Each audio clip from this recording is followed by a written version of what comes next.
The shocking confession that was revealed at the Madlanga Commission today will leave you in complete shock. Even General Mkhwanazi's police unit has been compromised. It's so sad. Today, IPID's John exposed how KZN police officers collect bribes from CIT robbers and cover up for them. No wonder KZN has become the hotspot for CIT robberies. Dear South Africans, it's a shame that the very police officers who are supposed to fight criminals are now working hand in hand with them. It's so disheartening.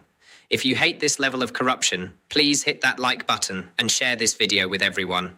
Don't forget to subscribe and turn on the notification bell. Type in the comment section, arrest them all, because these officers are working so hard to ruin General Mkhwanazi's name. Jabulani, roll the clip. Particular house where they is suspected to be the suspects that were involved in the cash in transit.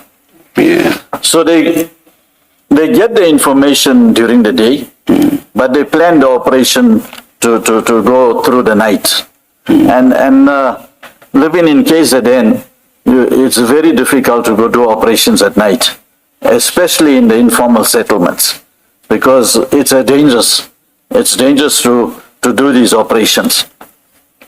So when they go to those premises, they allege that they come under fire, and they fire back. Now,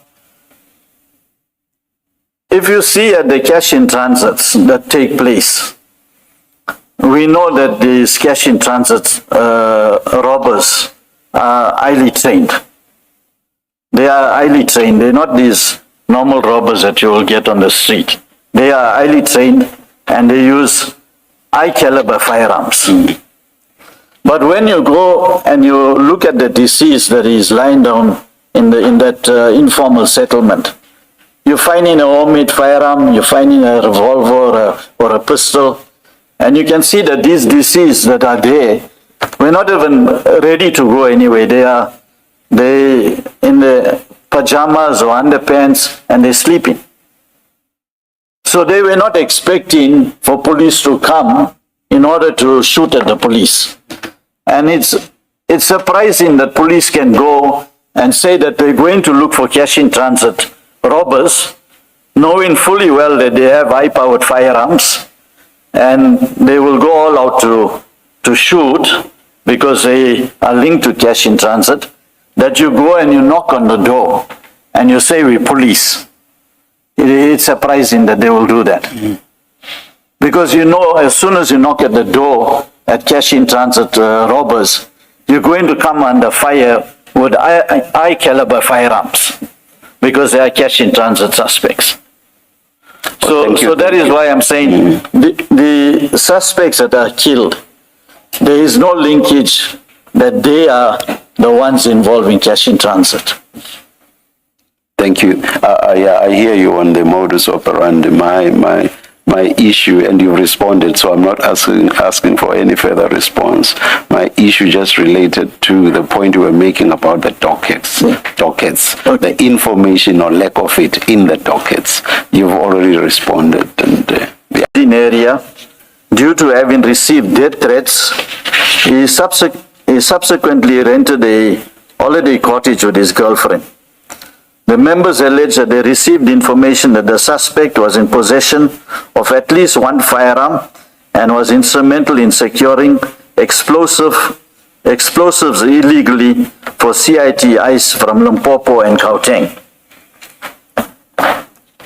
The members from the task team then proceeded to the said holiday cottage and knocked on the door and allegedly identified themselves as police officers. The suspect opened the door, after which the members proceeded inside the premises and searched the lounge and found nothing suspicious. Now here the police knocked on the door, the suspect opened. If the suspect had anything to hide, he would have not opened the door. He would have shot at the police at the same time. The keys of the suspect's vehicle was found on the table. Some task team members took the suspect's girlfriend outside to the suspect's vehicle to search.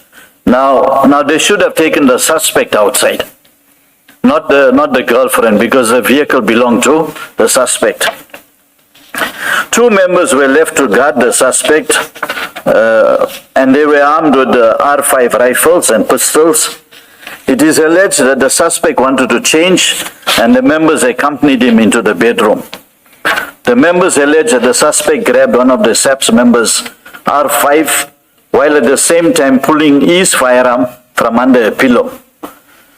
The member alleged that he and the suspect lost balance. When the suspect got up, he fired his pistol in the direction of the member, missing him and his colleague.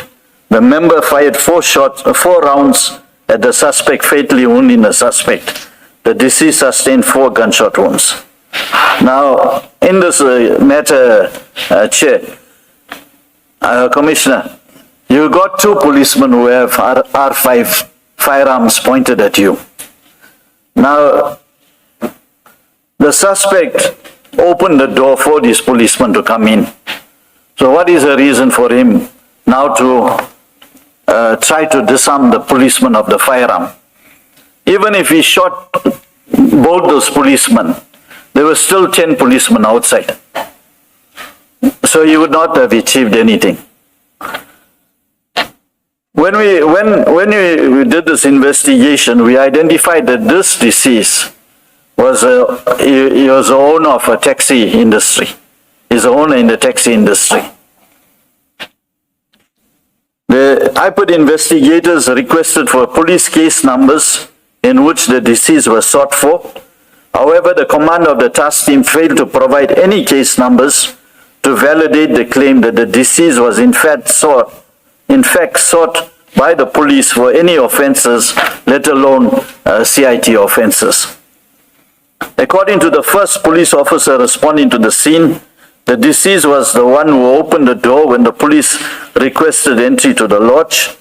Members on the task team had not found any illegal firearms, explosive or any items to indicate that the deceased was in fact involved in CIT robbers.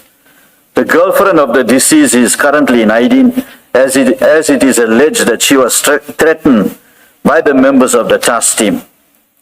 The position of the deceased on the scene of crime contradicts the version of the members of the task team in relation to his attempt to draw a firearm from underneath a pillow, as he was found at the base of the bed while the pillow was at the head of the bed. The only outstanding investigation in this matter is a statement of the suspect's girlfriend who is being sought.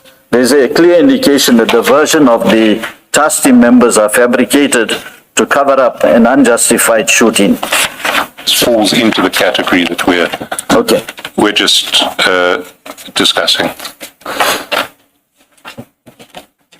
Paragraph 44.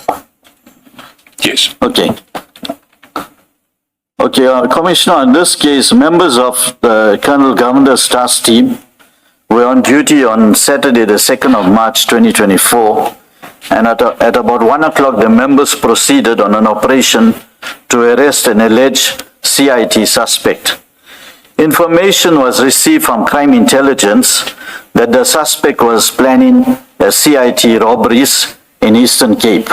That is what Colonel Governor informed the IPID investigators, that the information they received was this suspect was planning to do a cash in transit in Eastern Cape. The suspect went into hiding in... Sorry, can I just stop you at that point? What degree of information would be required before you were able to arrest someone for planning CIT robberies in the Eastern Cape? Well, you have to do a proper investigation, like put surveillance on the person, apply for a court order to tap their phones, to listen into the conversations if you have that. You can't just get information that the person is planning to do cash in transit and then go to arrest him. You arresting him on what? There's no crime. He didn't commit any crime. He's only planning to do it. but you still have to show that he's planning to do it. Now, they received information that he was planning to commit cash in transit in Eastern Cape, and they rushed out to his premises. So at that stage, at that early stage, when you are doing the surveillance, I would imagine you don't open a police case. You can open an inquiry, Commissioner. An inquiry? Yes, a police inquiry. Oh. And then you can, with the inquiry, you can apply for a court order. You can apply for a Section 205 with an inquiry. And then you can, from your inquiry, it will indicate whether is part of a cash in transit group. And can I ask, in this particular case, are you aware whether there was any inquiry opened, whether there was any docket opened? Nothing. Is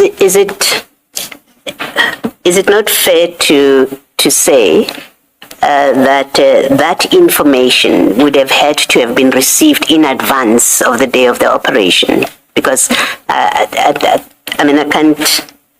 I don't know if you're saying if they received information on the 2nd of March itself, and let's say at 12 midnight, are you saying even in those circumstances, they must first open an inquiry number before they go and operationalize? Does it not assume that there is proper advance information or intelligence that this person is at this place, they're planning to do this, and there's time to do surveillance and everything that you're describing and to get a CIN number? Yes, Commissioner, what I'm indicating is that, firstly, there was no evidence to prove that he was involved in planning cash in transit. So what they're supposed to do is that when they receive that information, they're supposed to open an inquiry and then do the investigations from that inquiry, from the information that they received. And when they've done the investigation to prove that this suspect is part of the cash in transit syndicate and they can do proper linkages, then they can go to make an arrest. But what they did is that they received the information and they rushed off to go to arrest the person. Thank you. The suspect...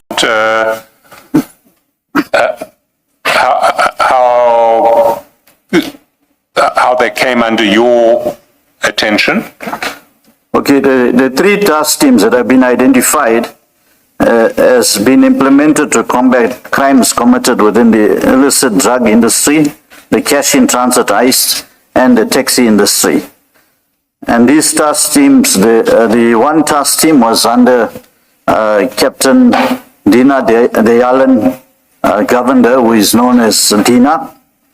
The second task team was Colonel Kalashwayo, and the third task team was under Captain Pedro Rodriguez. But Pedro Rodriguez worked interchangeable with the 3 task teams. These task teams came under our focus when we started to investigate the number of police killings under the hands of the police, which is investigated under the mandate of IPID, Section 28(1)B, which indicates that any deaths, IPID must investigate any deaths as a result of police action. And you said police killings, you meant killings by police? Yes, police deaths as a result of police action. Okay, all right, thank you.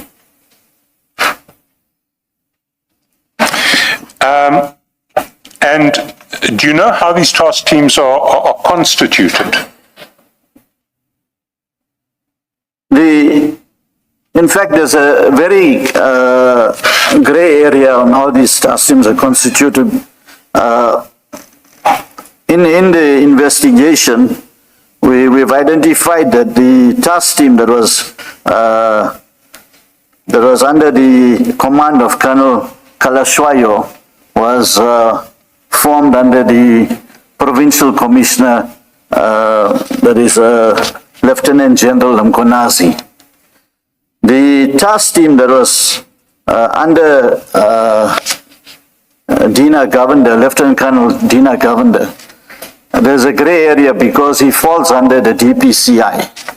And when his commander was contacted, Brigadier Newswa indicated that the task team doesn't fall under him. So actually the task team, Brigadier Newswa indicated that the task team fell under Major General Sanoa or Lieutenant General Mkhwanazi. So I think the Lieutenant General Mkhwanazi will be able to give further details on how the task team was formed. Because on every shooting that took place with the task teams, majority of the shootings, Lieutenant General Mkhwanazi used to make press statements and address the press regarding those shootings. So our understanding is that the task teams fell under Lieutenant General Mkhwanazi. And then the third. Speak about an approach to the DPP and an attempt to set up a 242 operation. 252, sorry.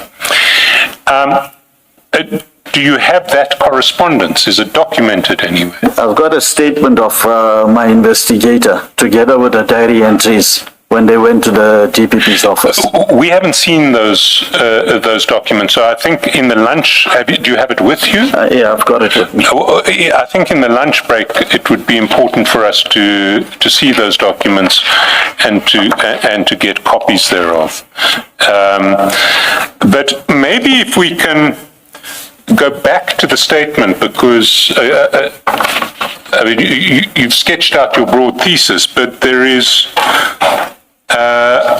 from paragraph 66, you set out some more detailed evidence, and I think that evidence is important to highlight. Okay. So can we pick up at 66? The Commission has requested the AVL tracking records of Lieutenant Colonel Dina Govender and the banking records of him and his wife.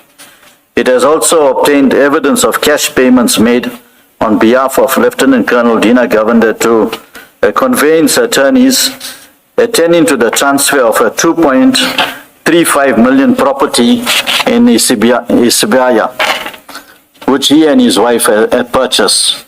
The records obtained by the Commissioner shows the following. At the relevant time, the monthly take-home remuneration of Lieutenant Colonel Dina Govender from SAPS was less than 26,000. Can I stop you there, and can we actually go to page 1246 of the exhibits bundle, 1246.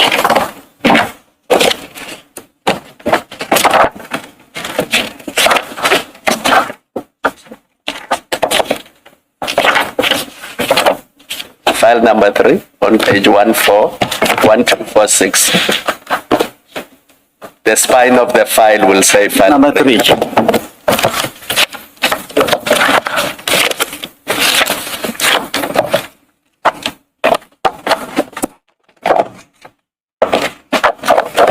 Sorry.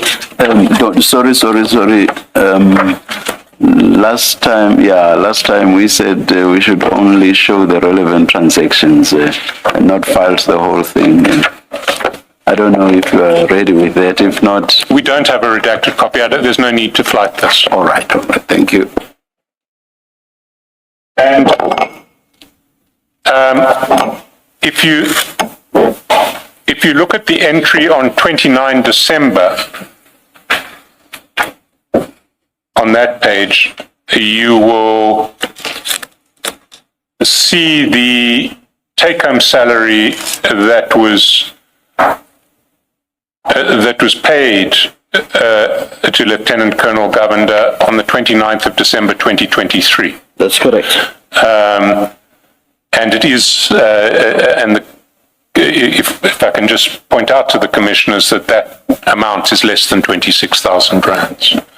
That's the end of this period we're talking about. Can you then go to paragraph 66.2?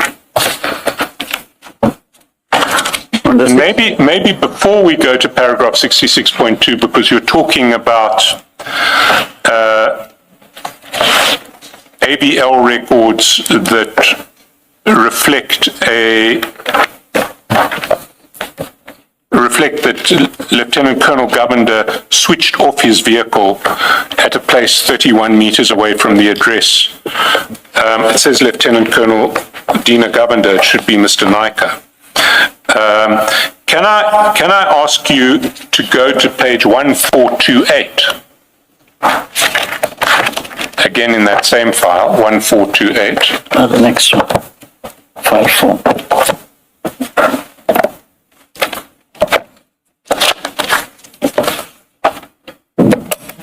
Mr. Pascalson, you say the same file? It is the same file, file 3. It is file 4. I apologize. 14? File 4. File 4, and it's 1428.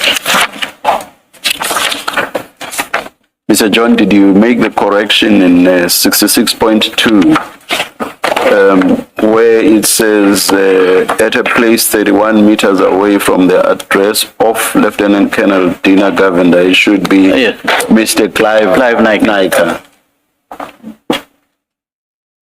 75/12/2021. But for present purposes, can you confirm that it was alleged that Bevan Loftus was involved in that shooting? That's correct.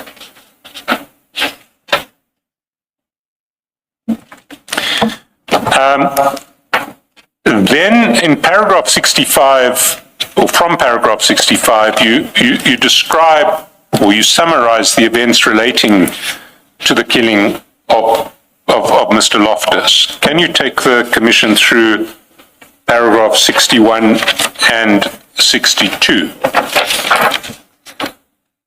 Okay, on Saturday, the 1st of April 2023 at about 1400 hours, 5 deceased were shot and killed by members of the task team under the command of Colonel Govender.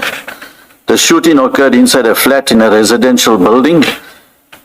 The SAPS members allegedly identified the flat after arresting a suspect in Greenwood Park, case 194/03/2023.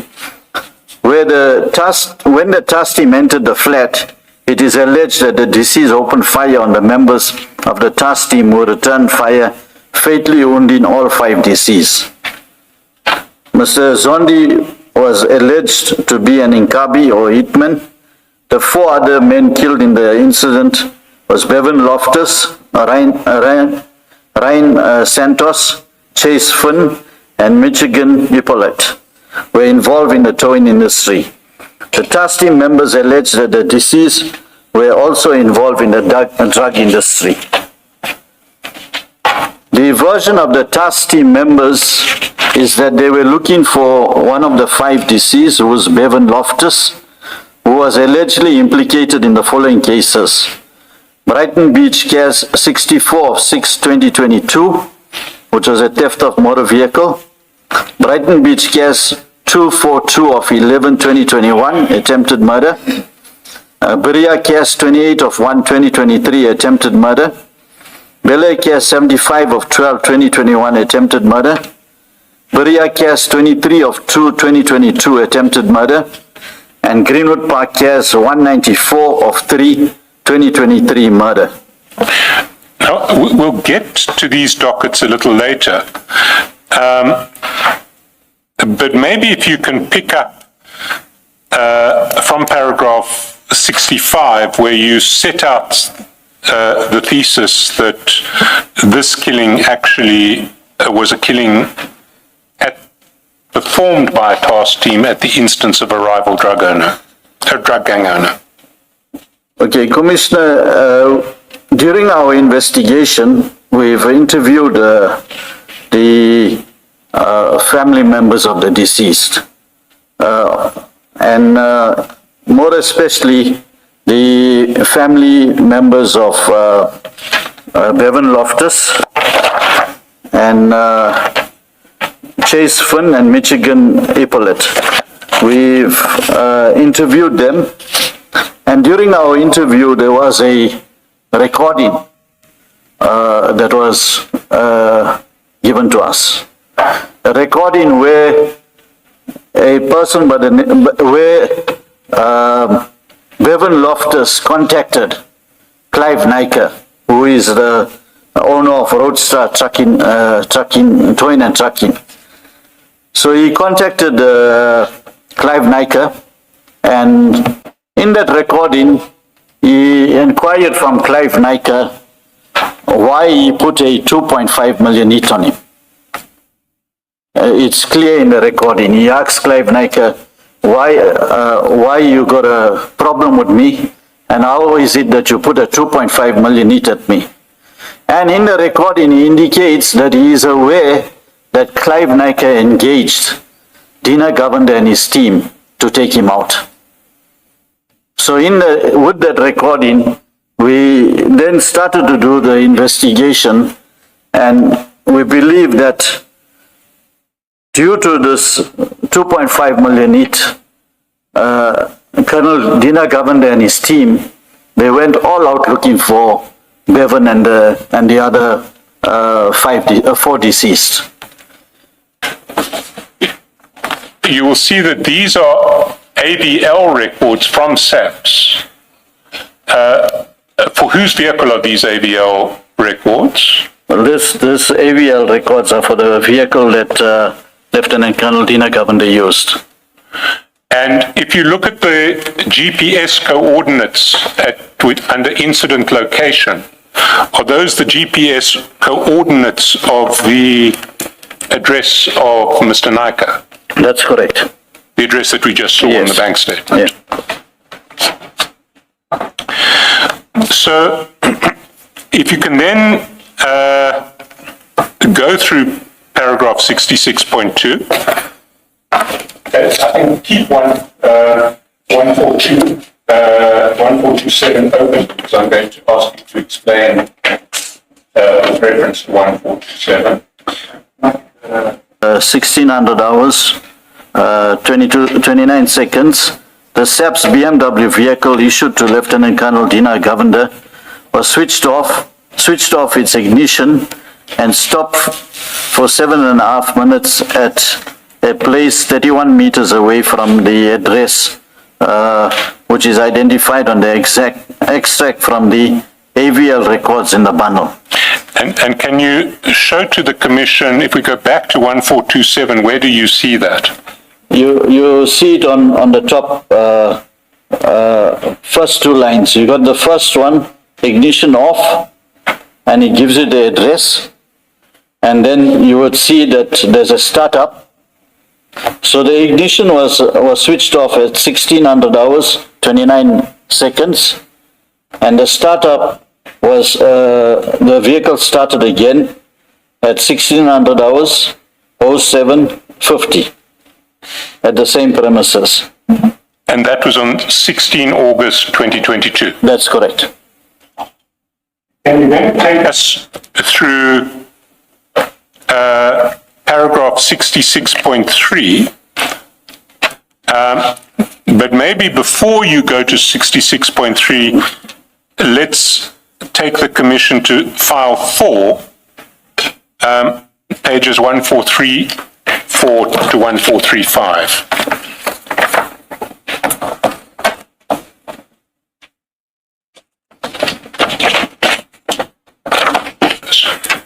Okay, these are cash deposits that were made into the bank account of Lieutenant Colonel Dina Govender and his wife, who is also a SAPS member. And on this on the screen that's displayed, the column that says account is redacted, but there are various different accounts in the unredacted. And the references to the actual bank statements and their pagination in the record is in the bundle column, which is the fourth column. That's So correct. if I might, if we can just take an example, we see that on using the bundle reference at 1420, there are a succession of cash deposits into what is a home loan account. And if we go to 1420, we will see the bank statement, for that. That's correct. That specific account, which will reflect those cash deposits. That's correct, Commissioner.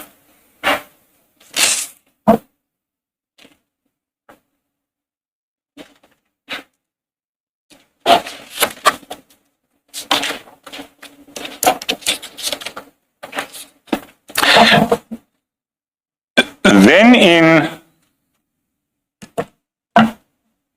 paragraph 66.3, in the subparagraphs of 66.3, you summarize the overall picture. Can you take the Commission through that summary? Okay. Commissioner, the 63.3.1, between the 29th of August 2022 and the 18th of December 2023, cash deposits aggregating to 2,343,050 rand were made into the bank accounts of Lieutenant Colonel Dina Govender and his wife, who is also a SAPS member.